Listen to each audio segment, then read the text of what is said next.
En région PACA, une femme vient d'être assommée chez elle. Sa maison est en flammes et la fumée qui passe sous la porte l'asphyxie dangereusement.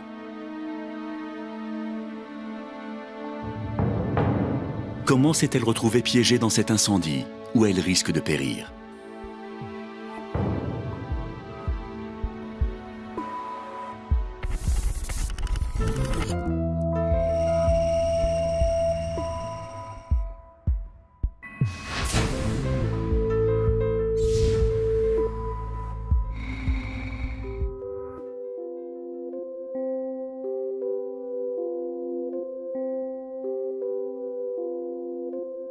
Deux semaines plus tôt, Catherine, 45 ans, une mère de famille ordinaire, prépare le petit déjeuner avant de partir travailler. Bonjour mon chéri. Ça va? Et toi? Oui. Oh, t'as acheté des croissants? Merci, tu sais que t'es la meilleure. Oui, je sais, je sais. Qu'est-ce qui se passe? T'as l'air contente? Bah oui, l'expert a appelé, l'assurance va enfin payer. Ah, bah espérons. Y a plus de confiture? Ah non, j'ai oublié d'en acheter. Bon, c'est pas grave, t'inquiète. Avec ma mère, on était très proches. On s'entendait très bien. C'était une femme très généreuse, mais un peu trop peut-être. Du coup, moi j'étais son garde-fou et je mettais des limites à sa gentillesse avec tout le monde. Notamment avec Michel, son compagnon. Alors lui, qu'est-ce qu'il profitait de ma mère, c'était dingue. Tout ça parce qu'il avait un handicap. Et quand je pense que ma mère, elle passait ses journées chez les experts pour qu'il puisse toucher ses indemnités, et lui, il restait à la maison, les pieds sous la table. Il n'y aidait même pas. Il y a un an, Michel, le conjoint de Catherine, a perdu l'usage de ses jambes dans un accident de voiture. Et pour l'instant, l'assurance ne lui a versé aucune indemnité. Bonjour mon chéri. Bonjour. Bien dormi? Un peu mal, mais ça va. Mon pauvre chéri. Tiens, j'étais à la boulangerie. Oh, c'est gentil, ça. Bon, alors j'ai eu des nouvelles de l'expert, ça y est. L'argent qu'ils te doivent depuis l'accident va enfin arriver. C'est une bonne nouvelle, non? Ouais, tu sais, il faut jurer de rien. Ces gens-là, le jour où on pourra leur faire confiance. Sois pas si défaitiste, ils ont mis du temps, mais maintenant ça va aller, tu sais. En tout cas, c'est adorable de ta part de t'occuper de tout pour moi. Eh, c'est mon rôle, non? Merci. Ça faisait 1 an que je me traînais en fauteuil roulant. De l'avis des spécialistes, j'étais handicapé pour la vie. C'était très dur. Et en plus, l'assurance tardait à payer. Du coup, je vivais au crochet de Catherine, elle payait tout dans la maison. Si Catherine soutient indéfectiblement son mari, il n'en va pas de même pour Antoine, son fils, issu d'un premier mariage. Pas un drame non plus. Mon dos. Attends, bouge pas. Les médicaments. Tiens. Merci. Tiens, prends-la, toi. Mais t'as pas faim? Si, mais j'aime pas les viennoiseries sans confiture. Bon, désolé, oui, j'aurais dû y penser. Je vais en acheter. Non mais tu rigoles, maman, tu vas pas aller au supermarché à cette heure-ci? Antoine, de quoi je me mêle? Mais ça va, t'es à l'aise, toi. Tu envoyais ma mère à cette heure-ci pour t'acheter un pauvre pot de confiture? Mais tu peux pas manger avec du beurre comme tout le monde? Non mais, Catherine, il a raison. Il a raison, tu vas trop en retard au travail. Non, c'est bon, c'est bon. Je sais que je suis un poids pour toi. Si seulement il n'y avait pas eu cet accident. Arrête, Michel. Arrête. Bon. Je vais à l'école, moi. Oui, vas-y, Antoine, vas-y. Je vous laisse pleurnicher tous les deux. Michel, je l'ai jamais senti, ce type. C'était le genre de mec pas franc du collier. Mais il faut dire que même avant l'accident, il profitait de ma mère. C'était pas nouveau, hein. En fait, c'est simple, ma mère, elle devait toujours tout lui payer, soi-disant parce que lui, il devait mettre de l'argent de côté, qu'il disait. Mais alors, depuis l'accident, c'était pire. Son truc, c'était de la faire culpabiliser un maximum pour se faire servir comme un pacha. Et une que je trouvais pas nette non plus, c'était l'infirmière. Et l'infirmière de Michel, c'est Angèle.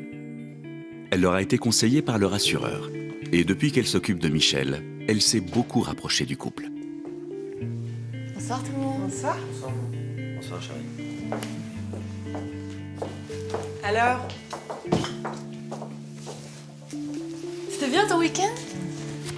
C'est où déjà ton village? sympa bu. Ouais, c'était super. Je me suis fait dorloter par les parents, j'ai fait des balades à vélo. Ah ouais, il a pas trop plu. Bah, tu sais ce qu'on dit, hein. En Bretagne, il pleut que sur les Que côtes. sur les cons, je sais. Et dis-moi, ça a été aujourd'hui? Ouais, parfait. Et toi? T'as l'air tendu. Je sais pas, c'est Michel, il m'inquiète, quoi, parce que ce matin, il a eu super mal. Mais il aurait besoin de nouveaux massages, mais enfin pas remboursés, évidemment. Ma pauvre, je sais ce que c'est. Mais t'inquiète pas, le plus dur est derrière toi. Tu crois? Mais Michel ne remarchera jamais. Mais pour toi, les choses peuvent s'arranger. Mais comment ça? Chérie, Si. tu viens m'embrasser? Catherine, c'est pas compliqué, c'était une sainte. Depuis 1 an que j'étais chez eux, jamais un mot plus haut que l'autre, jamais le moindre signe d'impatience, toujours aux petits soins. Bon, le problème, c'est qu'un homme, même au fauteuil, c'est pas une sainte qu'il lui faut. C'est une femme. Je vais bien me remettre l'oreiller derrière. Angèle ne fait que constater l'évidence. Depuis l'accident de son mari, Catherine mobilise toute son énergie pour lui rendre la vie plus douce. Un dévouement qui ne plaît pas à tout le monde. Tiens, tu veux autre chose? Merci. Non, merci, ça ira. Bon, je retourne à la cuisine, hein.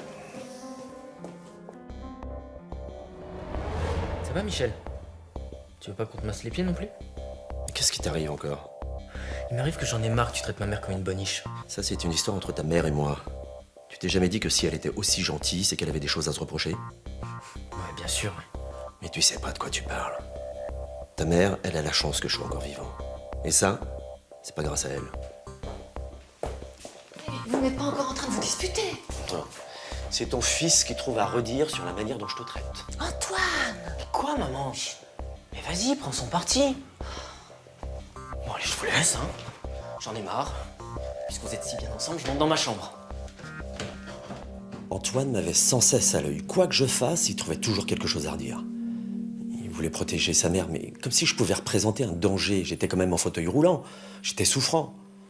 Alors, je me disais que sa méfiance allait finir par s'éteindre. Enfin, j'espérais, parce qu'il me rendait la vie impossible. Heureusement, j'avais un argument imparable pour que Catherine continue à s'occuper de moi. Après ce qui s'était passé, elle avait plus le choix.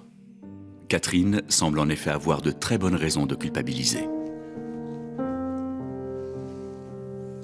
Tu viens pas te coucher? Tu fais quoi? Les comptes, mais c'est pas brillant. Ah, tu sais, l'argent, ça va, ça vient. Puis l'expert va pas tarder à payer. Oui, bah j'espère, parce que moi je suis à découvert de partout. Bon, ça servira au moins à éponger les dettes, quoi. Avec un seul salaire et tous ces frais, moi je m'en sors pas. Tu crois pas que j'aimerais bien travailler, moi aussi? Mais c'est pas ce que je voulais dire.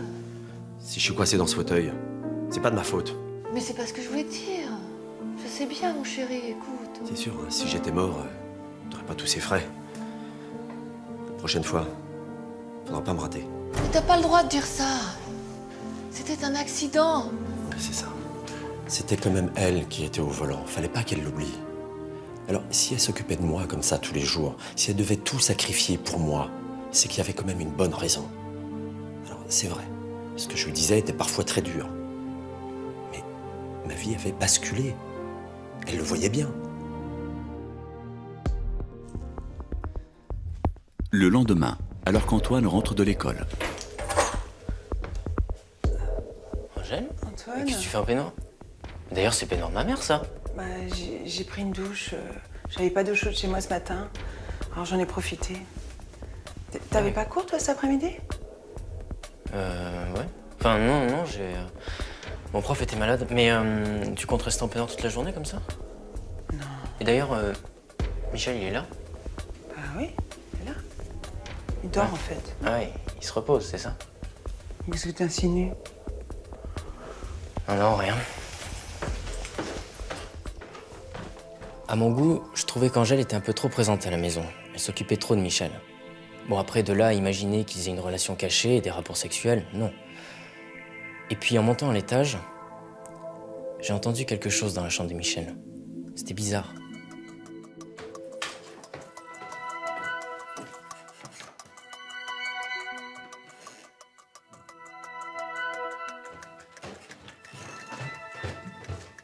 Tu cherches quelque chose? Non, enfin... J'ai cru entendre Qu'est-ce que t'as entendu? des pas. Antoine? Tu pourrais frapper avant d'entrer. T'étais tout seul, non? Pourquoi cette question? Qu'est-ce que tu crois?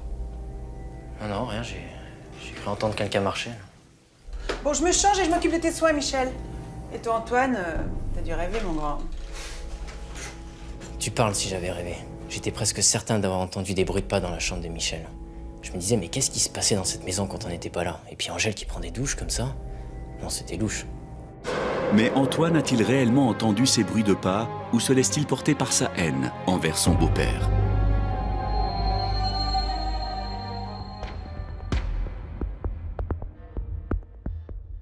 Dès le lendemain, le jeune homme n'hésite pas à alerter sa mère sur ce qu'il pense avoir entendu. Maman, je te jure que j'ai entendu quelqu'un marcher près de la chambre de Michel, puis il était tout seul dans la pièce. Mais, non mais tu t'écoutes un peu. Non mais maman, j'ai pas rêvé. Il se passe des choses bizarres quand on n'est pas là. Et puis Angèle qui prend des douches comme ça, tranquille. Mais qu'est-ce que tu insinues que Michel aurait une liaison avec Angèle? J'en sais rien, mais... Mon fiancé paralytique avec ma meilleure amie. Non mais tu t'écoutes un peu. Écoute, je crois plutôt que de voir Angèle en peignoir, ça t'a tourné la Mais tête. non, maman, c'est pas du tout ça. Je te dis qu'il te cache quelque chose, vraiment. Non, c'est surtout que tu n'aimes pas Michel et puis que tu te fais des films. Mais tu crois pas que le pauvre, il a déjà assez à souffrir sans être en plus sous le feu de tous tes soupçons? Mais j'en sais rien, maman, mais à mon avis, il te cache quelque chose. Quoi? Non mais stop Antoine, tu vas trop loin. Tu sais pas tout ce qu'on a traversé ensemble, Michel Mais et bien moi. sûr que si, je vois très bien ce que vous avez traversé tous les jours, je le vois te maltraiter, je le vois profiter de toi, mais pourquoi tu te laisses faire? Ça te plaît d'être traité comme une chienne? Qu'est-ce que tu dis? Mais tu sais pas, non, c'est moi qui conduisais le jour de l'accident. Voilà.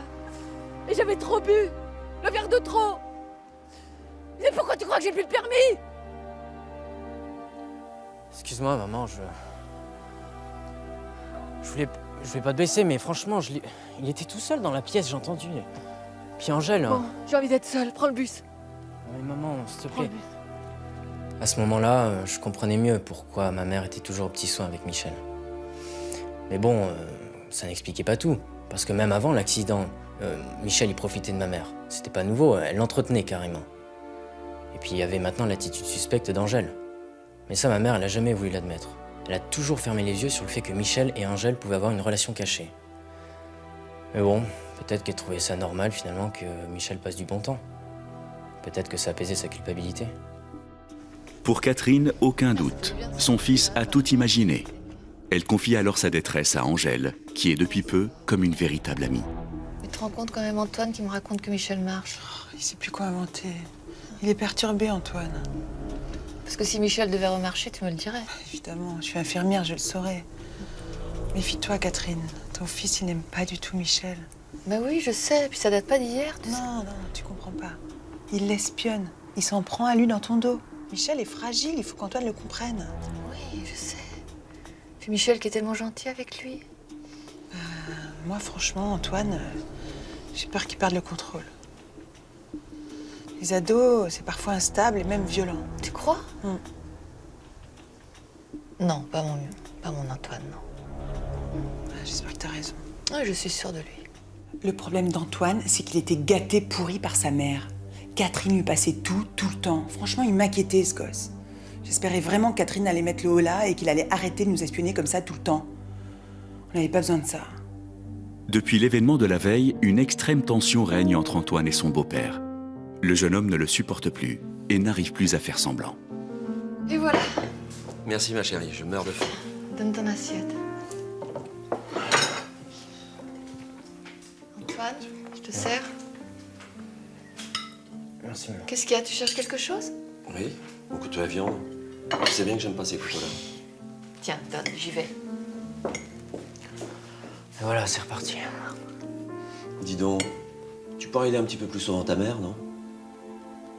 Qu'est-ce que tu lui veux à ma mère? Tu joues à quoi au juste? Je vois pas de quoi tu veux parler. Je sais pas ce que tu nous caches, mais je te lâcherai pas, crois-moi. Je te permets pas de me parler sur ce ton. Fais d'abord tes preuves dans la vie et après tu pourras venir me parler. Parce que, à part vivre au crochet de maman chérie, tu fous pas grand-chose de tes journées. C'est toi qui me dis ça. Antoine, t'es un nul. T'es véritablement un nul.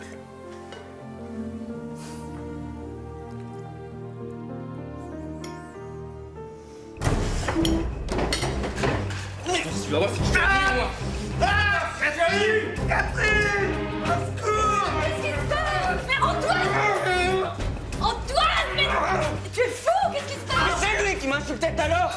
C'était là, t'aurais vu! Calme-toi, va dans ta chambre. Antoine, calme-toi. Avec l'autre qui pleurnichait, j'avais aucune chance de m'expliquer. Et ma mère, elle voulait rien entendre. Se disant parce que j'étais incontrôlable, se disant parce que j'avais frappé un handicapé. Ils m'ont foutu à la porte et c'était injuste. Ah, j'en voulais à ma mère, mais j'allais pas me laisser faire comme ça. Catherine n'a jamais vu son fils se comporter avec une telle violence. À son grand regret, pour calmer les esprits et éviter que cette situation ne se reproduise, elle l'envoie passer quelques jours chez son père.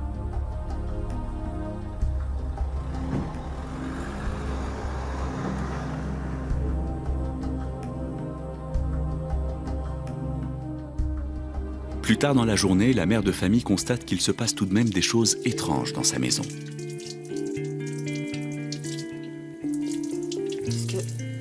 Lunette de Michel.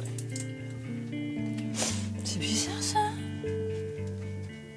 Attends, mais pourquoi il a mis ses lunettes là? Et si son fils avait raison? Catherine, tu veux quelque chose? Oui, enfin j'avais préparé le dossier pour l'expertise, pour l'assurance. Ah, c'est vrai, ça se rapproche, c'est la semaine prochaine votre rendez-vous. Oui, je crois. Enfin, faut que je me le fasse confirmer. Je voulais savoir si tu avais quelque chose à rajouter au dossier. Ça fait des mois qu'on en parle, je pense qu'on a fait le tour. Bon, bah si tu le dis. Excusez-moi de vous avoir dérangé en plein soin. Tiens, au fait, tes lunettes. Ah, ça tombe bien, j'ai cherché partout, elles étaient où? Bizarrement dans la cave. C'était pas le moment de faire douter Catherine, j'avais besoin d'elle. Elle allait bientôt se rendre chez l'expert qui allait déterminer le montant de l'indemnisation pour l'accident. C'était important pour la suite. Alors c'est vrai, j'aurais peut-être dû m'abstenir d'avoir tous ces éclats de rire avec Angèle ce jour-là. Et puis, ces lunettes qui traînaient dans le sous-sol, ça faisait beaucoup. Pourquoi Michel regrette-t-il de n'avoir pas été plus discret? Qu'a-t-il à cacher à sa femme?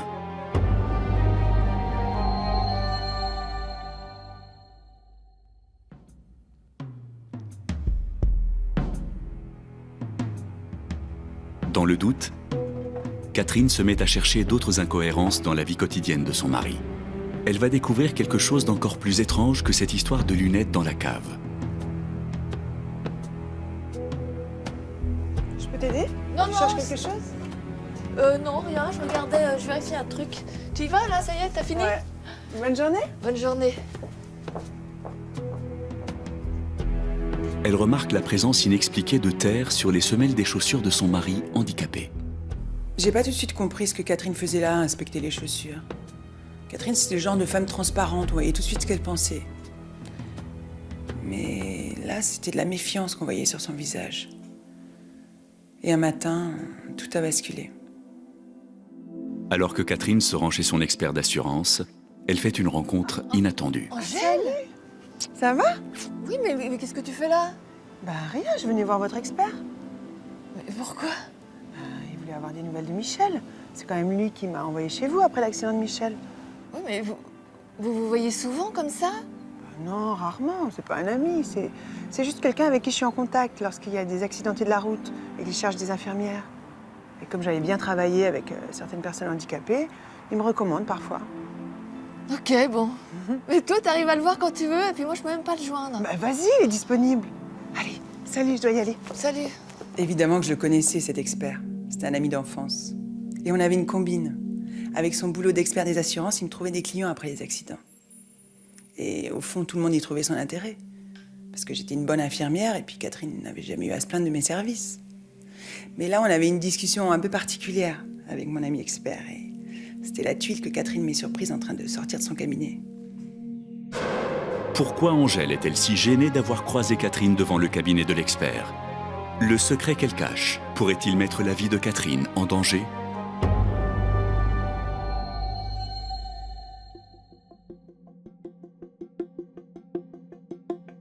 Antoine, méfiant et de plus en plus inquiet, s'introduit discrètement dans le jardin de sa mère pour espionner son beau-père. Ce qu'il va découvrir va le stupéfier.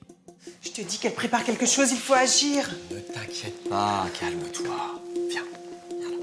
Mais si elle parlait, si elle faisait tout foirer. Et Antoine, il m'a vu en peignoir, il a des soupçons. Ne t'inquiète pas. Attention. Merci. Il faut bien que je m'entraîne, non? Si tu veux qu'un jour je cours sur une plage avec toi. Entre Michel et moi, ça a été le coup de foudre.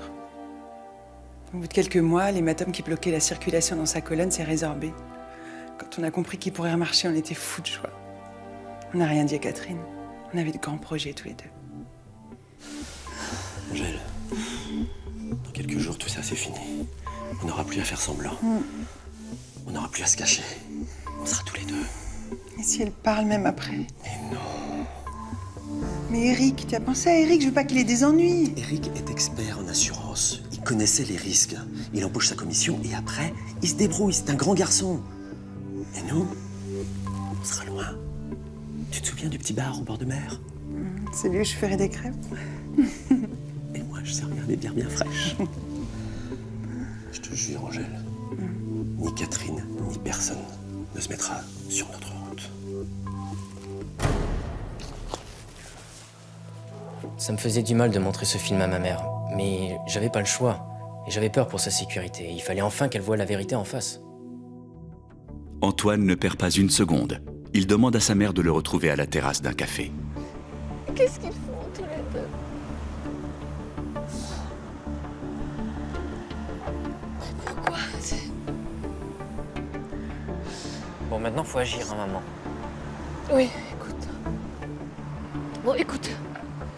Toi, tu vas à la police, tu leur montres tout ça. D'accord, et toi, tu fais quoi? Moi, j'ai 2 mois à leur dire avant que les flics arrivent. Non, mais attends, tu rigoles? Tu crois pas que je vais te laisser en tête-à-tête avec ces gens-là, là? Non, écoute, tu fais ce que je te dis. Tu vas à la police, moi, je vais là-bas. Vas-y, dépêche-toi, dépêche-toi. Mais qu'est-ce qu'elle avait besoin de s'expliquer? Il fallait pas discuter, il fallait agir, et puis ça pouvait être dangereux. Alors moi, au lieu d'aller chez les flics, j'ai fait un crochet chez mon père, j'ai pris son fusil de chasse et je voulais forcer Michel à aller au commissariat. Et sur ses 2 jambes. Ah, j'étais à bout de nerfs. Je crois qu'à ce moment-là, j'étais incapable de raisonner. Furieuse, Catherine se précipite chez elle.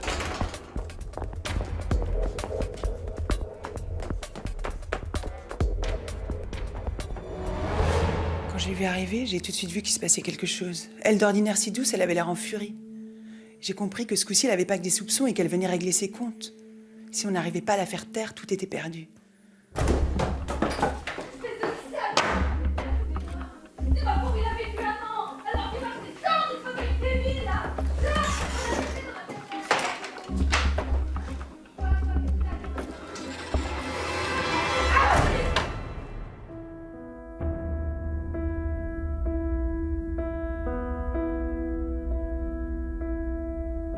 Quelques minutes plus tard, quand Catherine reprend connaissance, elle est enfermée dans sa cave, prisonnière de sa maison en flammes.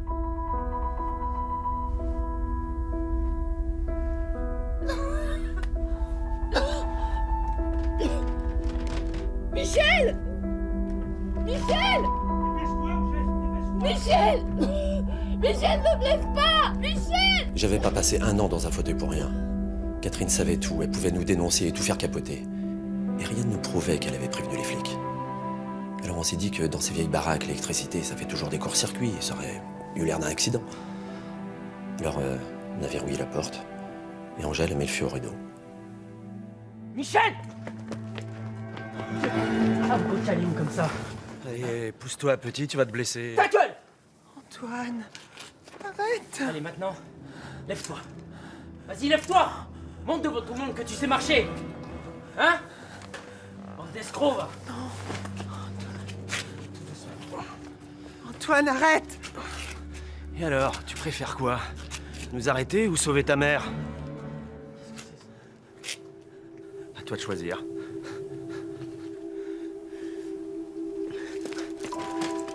On avait une relation de plus en plus forte avec Michel. Quand il s'est mis à marcher, on a convenu d'arnaquer l'assurance, histoire de refaire notre vie avec un petit pactole. Avec la complicité de mon ami expert, c'était du gâteau. Ça a failli fonctionner. Le seul obstacle, c'était sa femme et ce sale gosse. Maman, t'es là? Antoine! J'arrive!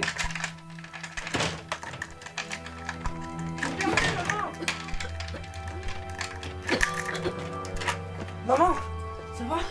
Oui. Viens vite. Attends, appuie-toi là. J'ai pas regretté d'avoir laissé filer Michel et Angèle. De toute façon, ils pouvaient pas aller bien loin et je savais qu'on allait les rattraper. Non, le plus important, c'était maman. Il fallait la sauver et j'étais arrivé tout juste. Et heureusement, elle est du genre à toujours avoir un extincteur chez elle. Alors on a sauvé la maison et tout ce qu'on possédait. Michel avait joué avec ma culpabilité. Depuis l'accident, et il se servait de moi. Il m'avait aveuglée. Mais tu voulais plus de notre histoire. Et s'il restait avec moi, c'était uniquement pour que je serve à ce qui touche l'argent de l'assurance. Cet homme que j'avais aimé pendant des années, il était même prêt à me tuer pour arriver à ses fins. Arrêtés quelques jours plus tard à l'aéroport par la police aux frontières, Michel et Angèle seront inculpés pour escroquerie, incendie volontaire et tentative de meurtre. Ils écoperont de 10 et 8 ans de prison. Catherine et Antoine mènent aujourd'hui une vie normale. Ils ont vendu leur maison pleine de mauvais souvenirs et se sont installés quelques rues plus loin.